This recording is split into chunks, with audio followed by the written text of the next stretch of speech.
E a nos lo vai botar ênfase riba é parte do milieu. E regla IAB BES é lei que abai na vigor 1 de abril.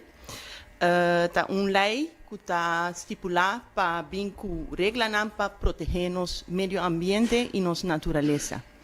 Regla hopi importante para nos isla, agora que nos isla cresce hopi den de las anos.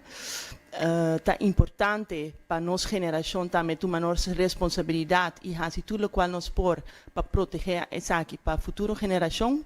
Pensa não somente riba clima, mas nossa natureza e foral nosso coral também.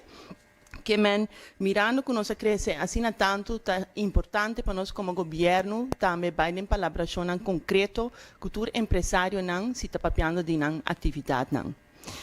Ela chama inrichtingen palavra um tique estranho, pero essa verwijst naar companhia não, eigenlijk bedrijven não, que tá worden formulado em lei de mais grande que tá de wet van BES.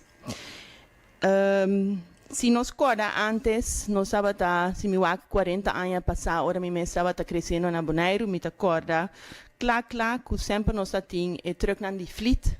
Camina nos como mucha, estava a correr atrás essa aqui na ruma, sem ter uma ideia de que essa aqui estava a ficar. Hoje em dia, me querendo não por imaginar na mesa que essa aqui lo toma lugar agora aqui. De com, para sombra nós temos mais informação, nós sabemos que essa aqui porta tique tóxico e nós ganha hope de ainda capaz também conscientização como vai com proteção de nosso meio ambiente e também nossa natureza. A lei nuovo aqui está lei importante, está em preparação para hopi anos, pero agora não ela vai na vigor. Essa é o que men que nós isla Bonaire está clape full ainda.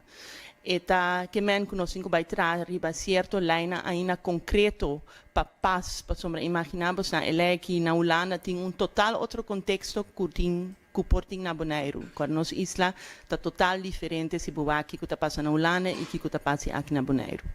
Que men pature tema não que tem lei aqui, pensar sonido, milieu, gassen e toekomst que está implicar que lo porting caso urgente para proteção, lo tem que worden stipulado em aqui.